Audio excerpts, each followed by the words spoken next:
Ferrari is once again confronted with a harsh reality in the increasingly competitive 2026 era. Relying on bold strategic decisions and massive upgrades, the Maranello-based team instead finds itself dragged into another chaotic race filled with drama, incidents, and intense battles against Mercedes and McLaren, who appear far more efficient in energy management. With a promising start from Charles Leclerc, followed by a series of technical issues, risky strategy calls, and dramatic on-track moments, a major question arises. Is Ferrari truly ready to fight for a world championship, or are they still lagging behind in the evolution of the new Formula One era? Let's discuss. Ferrari actually arrived at the Miami Grand Prix taking a significant gamble. They adopted an aggressive and bold approach after spending too long behind their main rivals, determined to return to the front of the grid. However, the 2026 Formula One era, now heavily dependent on battery systems and energy management, has proven to be a major challenge for the Italian squad. Ferrari's power unit continues to struggle with energy harvesting and deployment compared to Mercedes, even under full race conditions and long stints. In the end, Charles Leclerc secured 6th place, while Lewis Hamilton finished just behind him in 7th. However, that result was far from straightforward, as the journey to the finish line was packed with drama, pressure, and decisive moments from start to finish. From the opening lap, both drivers were forced to deal with unstable conditions, constantly shifting team strategy, demanding track conditions that required perfect consistency, and tight battles within the midfield. Every lap felt like a separate fight, where even the smallest mistake could significantly change track position. The race began in complete chaos in Miami. Charles Leclerc made an excellent start and immediately overtook Kimi Antonelli into turn 1. At the same time, Max Verstappen braked too late, ran wide, and forced Leclerc into a highly precise evasive maneuver to avoid contact. This sequence briefly put Leclerc in the lead, followed by Antonelli and the McLaren duo of Lando Norris and Oscar Piastri. Meanwhile, Lewis Hamilton had a poor start and was immediately overtaken by Franco Colapinto. The two even made contact, causing damage to Hamilton's car, particularly to the side pod and floor, resulting in an estimated loss of around 15 aerodynamic downforce points. Over team radio, engineer Riccardo Adami instructed Hamilton to stay calm and continue the race despite the compromised condition of the car. On the opening laps, Antonelli managed to pass Leclerc thanks to Mercedes' superior energy management. However, Leclerc immediately responded by reclaiming the position using overtake mode in turn 11. Not long after, the race descended further into chaos. Isaac Hadjar suffered a heavy crash in turn 15, followed by Pierre Gasly's incident in turn 17 after contact with the Racing Bulls car. This forced race control to deploy the safety car. Ferrari opted not to pit either Leclerc or Hamilton, judging it too early in the race for a stop. During the safety car period, drivers focused on maintaining tyre temperatures while marshals cleared debris from the track. At the restart, Charles Leclerc once again demonstrated composure and strong control, maintaining his position in the midfield pack. He worked to stabilise his race rhythm amid increasing pressure.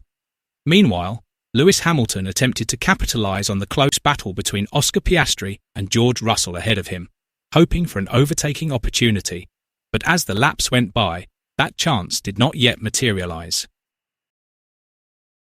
The pressure continued to build as Lando Norris began to show more consistent pace, gradually closing in on Leclerc before eventually executing a clean overtake.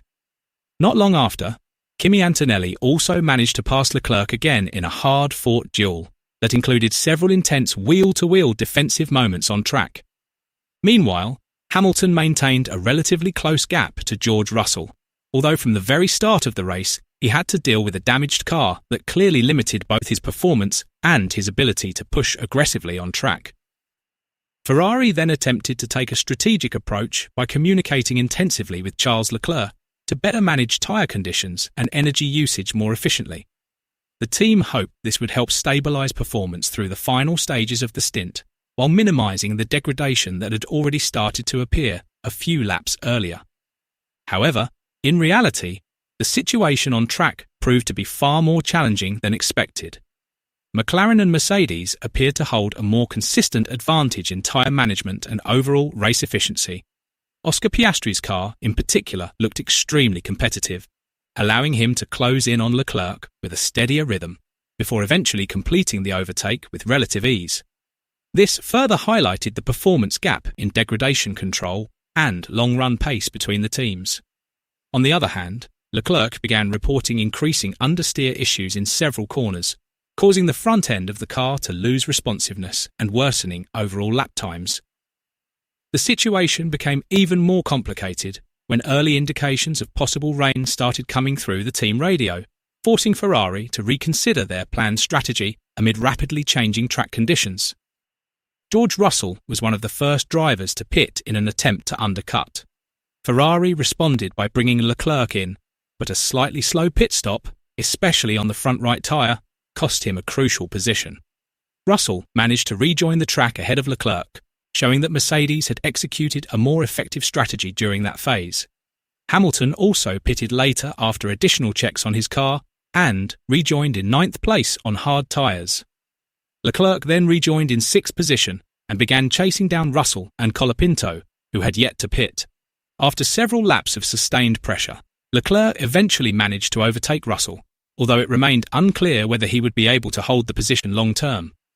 Meanwhile, Verstappen, who had previously spun, began a recovery drive, but worn tyres made it difficult for him to push.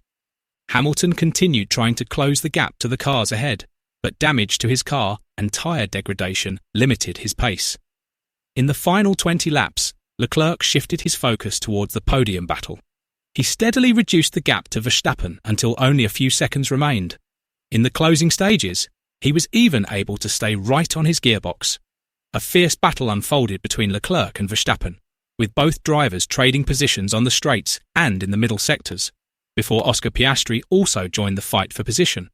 However, in the final phase, Piastri managed to overtake Leclerc with an aggressive move.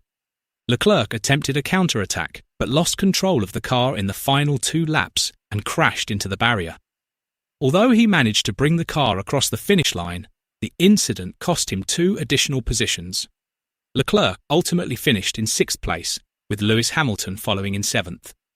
Despite showing strong potential at several stages of the race, Ferrari once again failed to convert opportunities into a maximum result. This outcome reinforces one key takeaway. Ferrari still needs significant improvements in power unit performance and energy efficiency if they truly want to compete with Mercedes and McLaren in the Formula One World Championship fight. So what do you think? Can Ferrari still catch up to their rivals, or will they continue struggling with energy management issues like we saw in Miami? And Leclerc's late race incident shows just how fragile Ferrari can be under pressure.